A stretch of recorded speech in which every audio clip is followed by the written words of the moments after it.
My name's Julie Breen. I was brought up in Redcar, which is a seaside town in the northeast of England. I was born in Hull. Very soon after I was born, I was adopted, and so I was brought up by adopted parents in Redcar.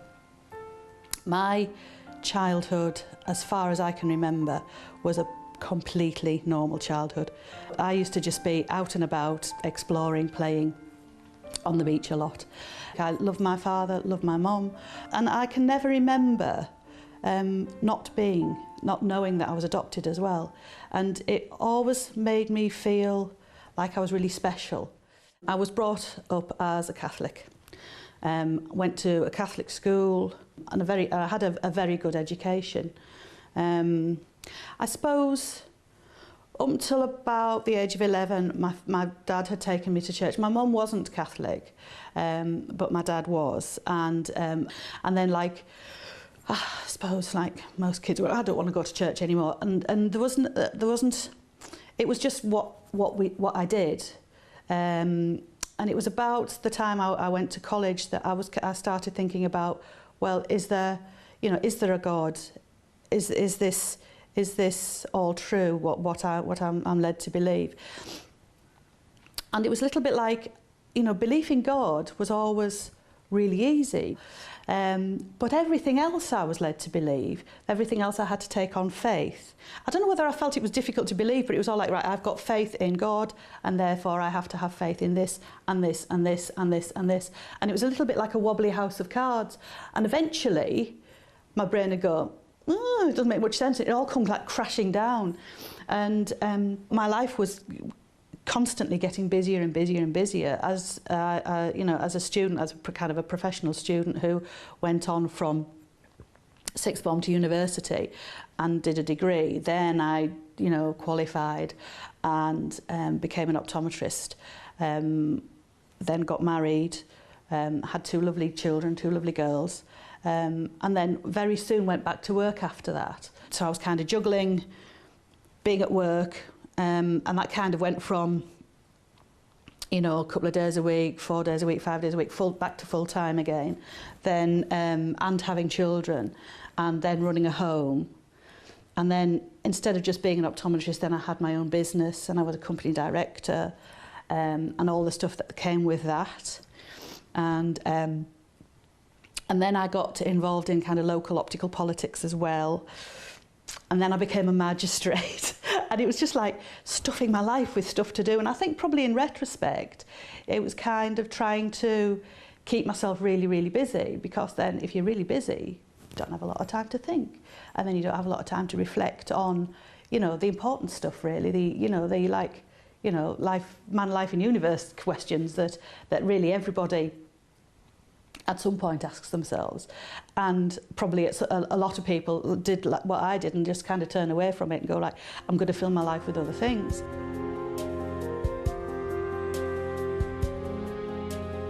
In 2011, I, for that year, had a student, a pre-registration student, which is what optometrists sometimes do. And my student for that year was a Muslim.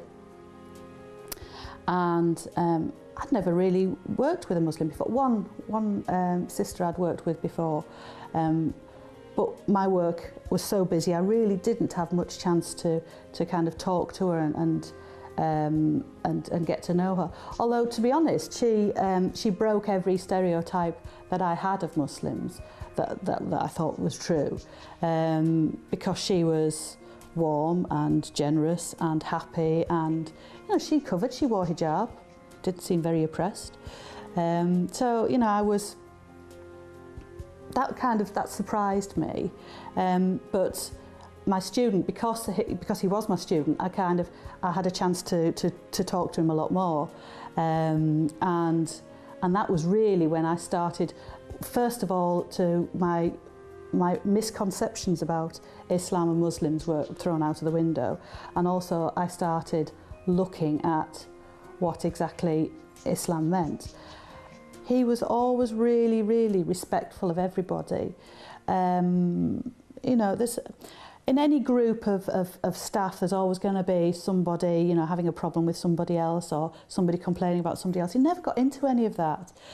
And being in kind of a service industry where you have the general public, on occasion, members of the general public will come and rattle your cage because they've had a bad day. There'll be some reason, but somebody will really upset you. And most people would, go into the staff area and mouth off, and that's just they're letting off steam thing. And on occasion, on one occasion, something had happened that had quite upset my student, and I couldn't find him. I was like, "Where is he?" I've no idea. And 10 minutes later, he reappeared, and I said, "Where were you?" He went, "I was really so upset. I had to go and pray." I'm like, "Why would you want to do that?" And it was like that was how he would regain his tranquility. I was like, this is interesting. But a couple of months went by because I'm British and I have British Reserve, and it took a while for me to start asking questions. I was asking really, thinking about it now, probably really boring questions like, how many times a day do you pray? And he turned around and went, this Trinity thing, what's that all about then? He was asking me really difficult questions about my religion, questions that I was having real difficulties answering. And he was really starting to make me think about, I suppose, and admitting to myself really that perhaps Christianity and Catholicism wasn't quite all that it could be.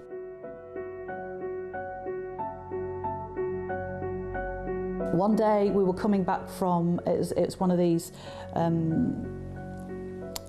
conferences where you have like your student and the supervisor goes, so we'd gone to Birmingham, we were coming back, and he sat in the car and he didn't really shout at me, but he raised his voice a bit and he went, "Do you know, Julie, just because you're born into it doesn't make it right." And I went quiet for a little while, and I think he might have thought I'd upset me, but he hadn't. I was just thinking, good point, well made. And I asked for a Quran to read. And he did say that, if I had any questions, to text him. And I don't think he was ready for the barrage of texts that arrived, because I texted and texted and texted. And when I first started reading the Quran, I was expecting something very similar to the Bible, really, kind of a biography, or like the New Testament is kind of 4 biographies. And this read completely differently. It was like a set of instructions, and each surah had a different theme and a different set of instructions. And it was the ones really towards the end of the Quran where things really started to click into place, where we're told that we're only here to worship Allah. So that's our purpose of our creation, is to worship Allah subhanahu wa ta'ala. That the reason why we are, we're just here to judge who is best in deeds. And yeah, that's, why else would we be here? Everything else has a purpose. Surely we have a purpose. And this was a rational explanation of why we're here, and what our purpose is going to be. So it's not just live and die. It's born, live, do the best you can, be judged upon that, and then the justice of Allah gives you, well, we never deserve Jannah, but if by His mercy and His forgiveness, that if we are granted Jannah through our deeds, then it's that made so much sense to me, really.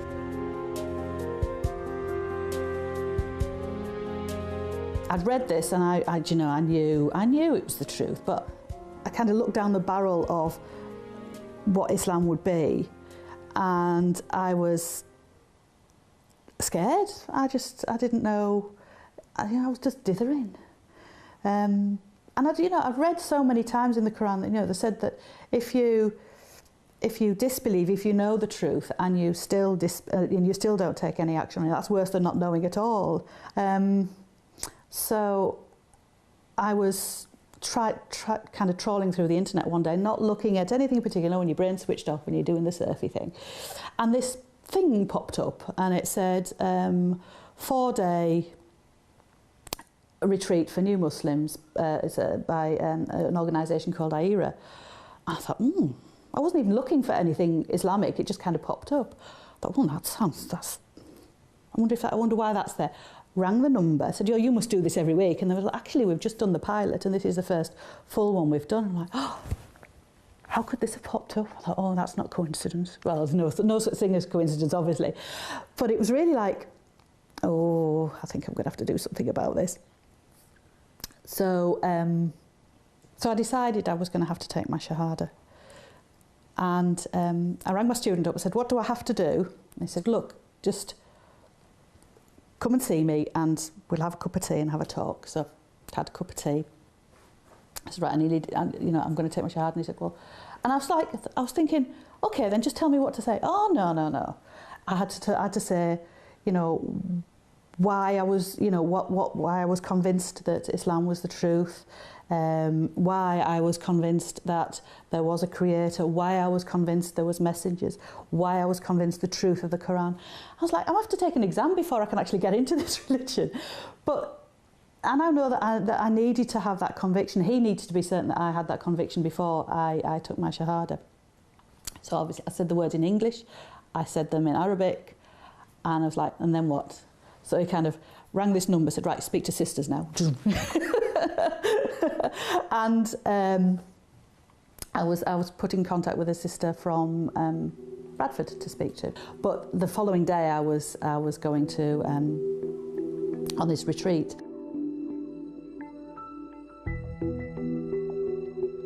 I went home and I told my family that I had taken my Shahada and I was Muslim. And they went mental. There was my youngest daughter was sat there going, "Oh, Mum, anything but being a Muslim." My eldest daughter was probably less. I got less reaction from her. My husband was. He was really shocked. He said he was really, really shocked, and that why didn't I speak to him about it? I didn't really have much time to discuss it in any case, because the following day I was off to the retreat, and I'm so glad I went on that retreat. I really met some absolutely amazing sisters there. Do you know how it's like? In 4 days I made some of the best friends I've ever made in my entire life. And these were complete strangers, but the thing that brought us together was Islam and Allah subhanahu wa ta'ala. And that's the strongest thing that can knit people together. But as a revert and knowing nothing about Islam, and the thing is with born Muslims is they don't know what we don't know. And I walked into the hotel room and I thought, well, what's that jug doing by the toilet? Even simple stuff like that. I had no idea. I just had a manicure and a pedicure, and they wanted my nail varnish off. So, well, even my toenails. Yeah, even your toenails. And this, I suppose, and the segregation was what really surprised me, because I'd never come across that before. Although I'd read about it, I suppose, in the seerah really, but I'd never kind of visualised it. I was taught how to pray in those 4 days as well, and that was one of the most important things that they felt they needed to teach us, and alhamdulillah, yes, it was. And bless them, they were trying to just give me as much information as they could. They found out that I'd been Muslim for 2 days, and they were kind of, she needs all this information. So they were giving me as much as possible. It was getting on towards Ramadan, and sort of about that time, a couple of things happened really. I didn't think I would want to cover, and I thought that dressing modestly would be enough for me. And then a woodpecker took residence on the back of my head and started going, "You got to cover, you got to cover, you got to cover," and it was really, really. It was something that was on my mind all the time. So I thought, right, what I'll do is I'll buy a scarf, and I'll, because I used to work on a Sunday, so I thought, right, everybody was usually asleep when I got up on a Sunday, so I'd get up, put the scarf on, go to work, see how it went, come back home. And so I did that, came back home, and And I thought, well, I could cop out and I could take it off before I could get in the house. And I thought, no, that's not terribly, you know, it's not the sincere thing to do. So I left it on. And when I walked in the house, my husband was making Sunday dinner, and he went bonkers. He looked at me and he just went, do you know what? I've tried. I really, really tried. And I'm like, but I'm already Muslim. But it's the hijab that really bothered him, the scarf that was really bothering him. The fact that I looked Muslim was what was bothering him more than the fact that I was Muslim. And but I thought, well, I just felt so much better wearing the hijab. I felt that was what I was supposed to. It just felt more natural. And from then on, I started wearing the hijab, and I also very, very quickly started to wear jilbab as well, and that was really when my children started to object to it as well. And my youngest daughter probably more than my eldest daughter. And about that time, I left my work as well, and it's about that time I resigned from the magistracy as well. Actually, it all kind of came at once. And you know, everything was easy. Alhamdulillah, everything was easy. I was doing the same job, but I had to do locum work, so I was working a lot less. I just had time to think, and I had time to reflect, and kind of coming up to sort of November, December time, optometrists really, certainly locum optometrists don't do much work in December, because unlike retail everywhere else, you know, at Christmas time everybody's spending money. The last thing they're spending money on is glasses. So there's just that, you know, there's very little work. And the fact that at that time as well, because the daylight kind of closes in, all the prayer times seem to be quite close together. And because I didn't have anything to do, I thought, well, I might as well just pray, you know, my father and my sunnah prayers. I seemed to spend most of my time praying, and that was the best thing that could have happened to me.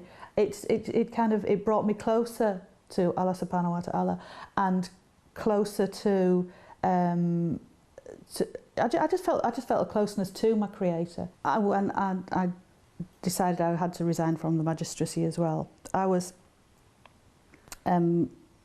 when I converted, I did for a while sit on the bench fully covered, and I was told, yeah, this is great, you know, you seem to be integrating into the community, and I kind of got that kind of comment. I was treated with a few hate stares from the gallery, but yeah, I was doing all right. And but then there's this current overhaul of the sentencing guidelines, and there were, for some reason, that after the overhauled assault, and they were going on to dangerous dogs, and they wanted some magistrates to help with this overhaul of the sentencing guidelines for the Dangerous Dogs Act. And I suddenly thought, oh my goodness, these are laws that that they're asking magistrates to not only pass judgments using, but to implement. And I just suddenly thought, you know, after all this reading, you know, the legislator is Allah subhanahu wa ta'ala, and I am using man-made laws to make these judgments. And I just thought, I just can't do it. And also the fact that they call you worship when you're in court, which did make me a bit squirrely. But I really couldn't equate, using judgment and using man-made laws when I knew that man wasn't the legislator, that it was Allah subhanahu wa ta'ala, and I had to resign.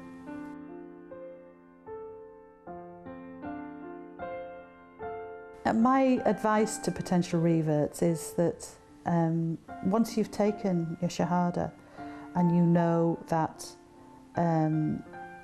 that Allah subhanahu wa ta'ala is there for you, everything becomes much easier. I never thought I'd be able to dress like this, to cover like this. I just thought that was, I would never have seen myself dressed like this. I would, just Allah subhanahu wa ta'ala makes everything easy. Giving up alcohol was easy. And you really, it's to have that to be able to have that knowledge that, you know, if you do it for Allah subhanahu wa ta'ala, that it will be easy for you, that to have trust in Him. You know, it's, you know, yeah, you are as a woman, you are obviously Muslim, but it says in the Quran that, you know, it isn't an option. You know, to cover is something that that is fard on you, and it does say in the Quran that, you know, the reason, well, that to wear hijab and jilbab to identify you as a Muslim woman.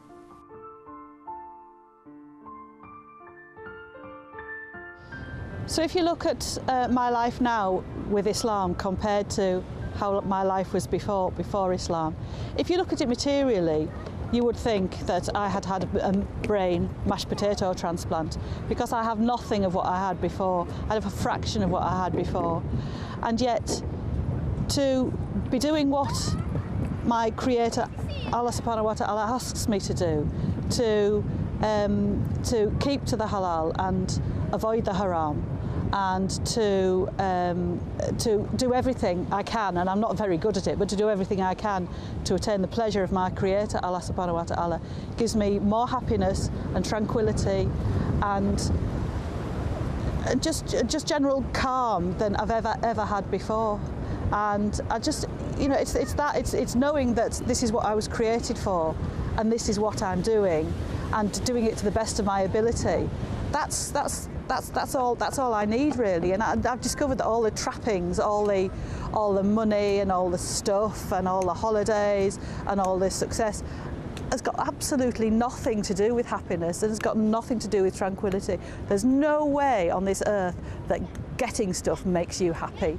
It's doing what you were designed to do, what you were created to do, that makes you happy. And that's why I'm happy now, and I wasn't happy before.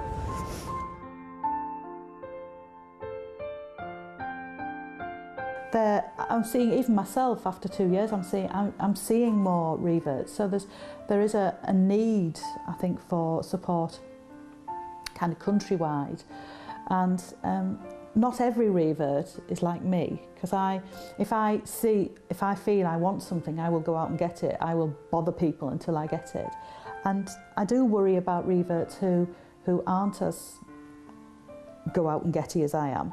And I do feel that there is and it's not for want of not caring in the community, in the Muslim community. It's just that everybody's busy and everybody has a family life, and that's, you know, you take your shahada and everybody's mashallah, tabarakallah, have a book, you know, we'll see you every now and again. But when do you see people? You know, you're always paths are crossing, everyone's busy, and there is a need to have some organisations out there. But the Muslim community also has an obligation, I think, to make sure that the reverts in the community don't fall through the cracks, because it could be quite easy for that to happen.